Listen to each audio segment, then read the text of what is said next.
Kenapa? Orang asing dulu adalah kilalan, pelayan di sini. Sejak perang Diponegoro, ketika Diponegoro berakhir, Diponegoro ditangkap. Rupanya pengikutnya yang masih memiliki anggapan tidak mau tunduk pada orang asing, melarikan diri semua.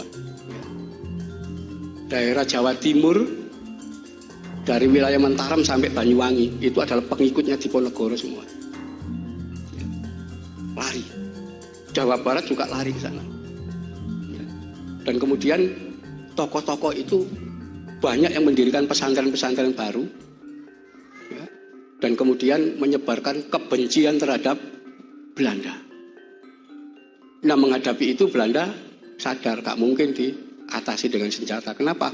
Wilayah penyebarannya sangat luas. Dilakukan penguasaan pikiran. Kita harus perang pikiran.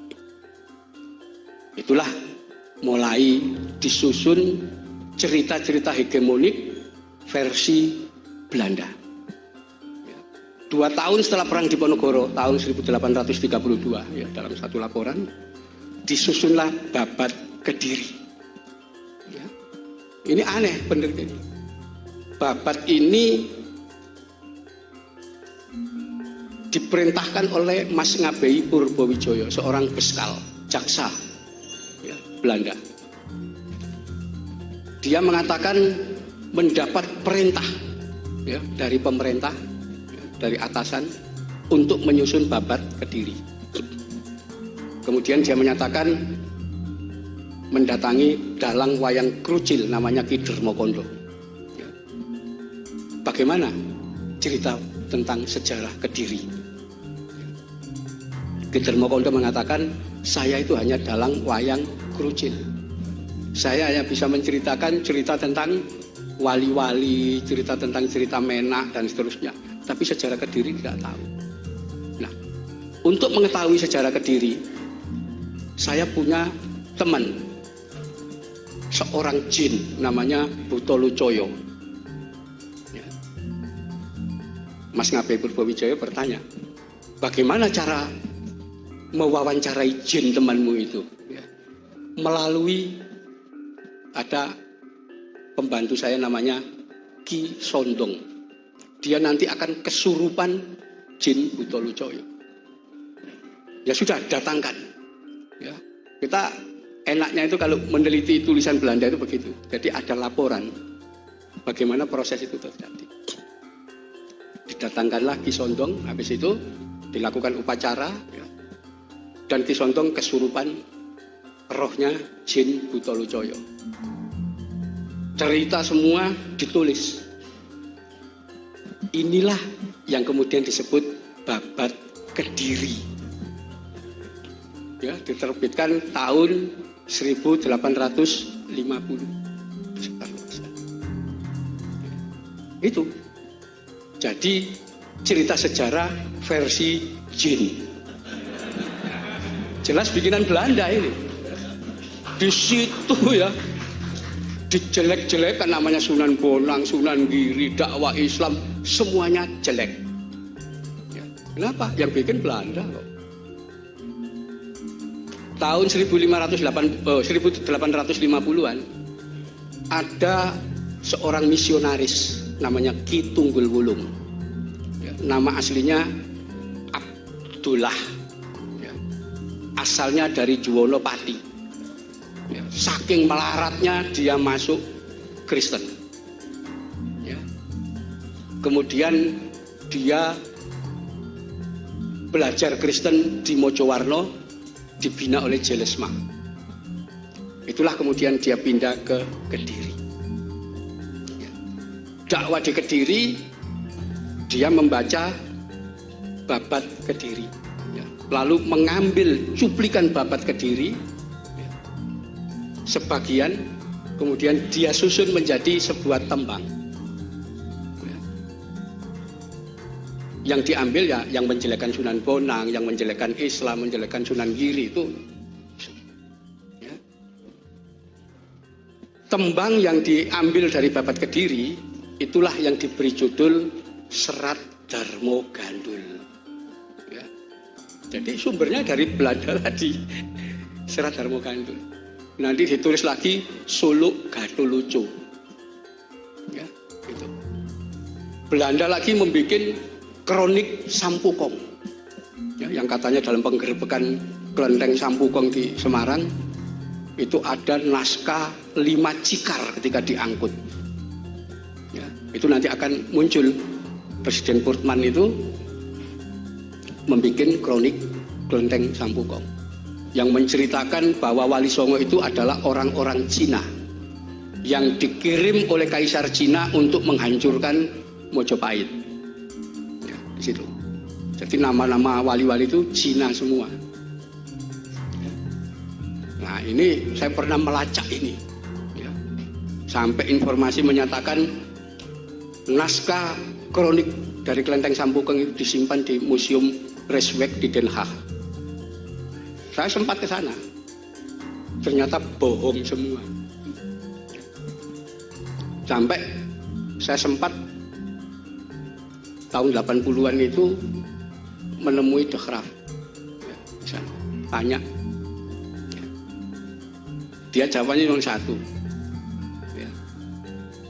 Memang Residen Portman itu ada di situ.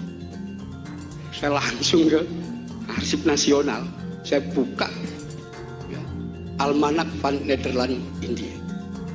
Jadi itu laporan semua pejabat pemerintah Belanda sejak tahun 1810 sampai 1942 ada.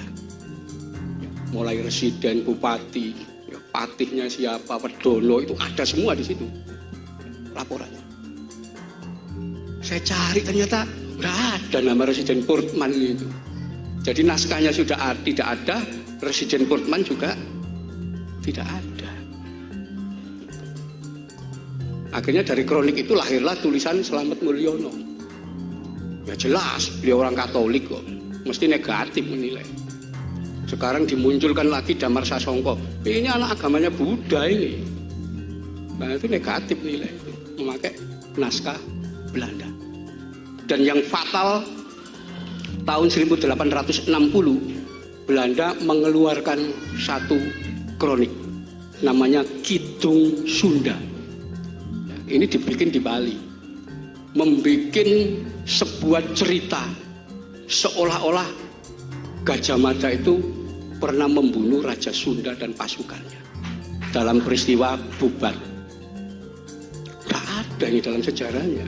Kita baca naskah Mojopahit jenis apapun tidak ada. Peristiwa itu tidak pernah terjadi. Ya. Sunda itu kerajaan besar. Kalau rajanya dibunuh pasti dicatat dalam sebuah kronik. Ya. Silakan baca Siksa Kandang Karesian, Carita Parahyangan. Tidak ada itu peristiwa Bubar. Ya. Jadi karangan satu-satunya peristiwa Bubar ada di dalam Kidung Sunda. Prasasti, Kidung apel-apel nggak ada. Ya. Dan satu hal lagi belakangan muncul untuk mendukung Kidung Sunda, sebuah kitab yang dinamai Para Raton. Ya. Itu menunjukkan cara bagaimana Belanda menjatuhkan dan memecah belah orang Nusantara. Kenapa? Pengikut Diponegoro waktu itu selalu membanggakan orang Mataram sebagai keturunan Mojopahit. Ya, tentu mereka mengidolakan tokoh-tokoh Mojopahit. Yang diunggulkan ya Gajah Mada, ya Hayam Wuruk, ya termasuk itu. Dibikinlah Para Raton yang oleh Brandes baru muncul tahun 1920 baru dibahas. Ada Para Raton. Ya. Isinya hanya ingin menunjukkan kepada keturunan Mojopahit.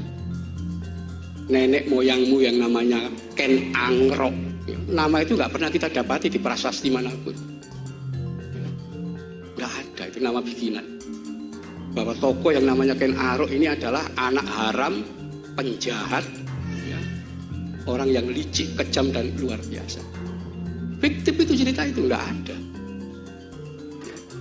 Dia mengatakan ini ditulis tahun 1535 tahun Jawa.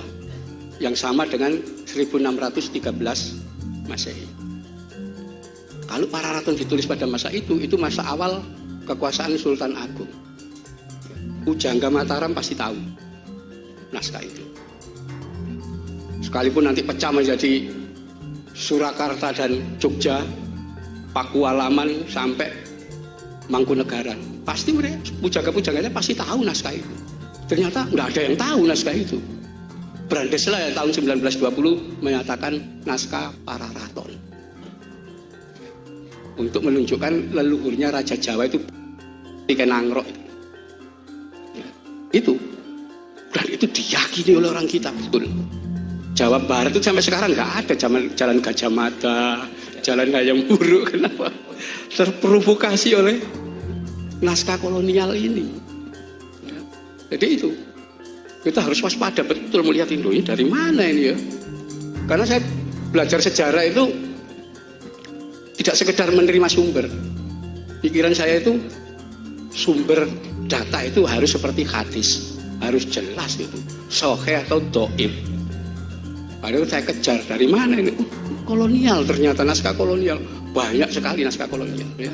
Nanti ada tokoh dimunculkan Sabto Palon, Noyo Genggong, naskah kolonial semua. Yang sebelumnya tidak ada itu dalam Bapak Tanah Jawi, dalam tidak ada. Ya. Jadi itu naskah-naskah kolonial itu merusak kita sampai sekarang. Susahnya bagian terbesar umat Islam percaya pada naskah itu. Ya, itu.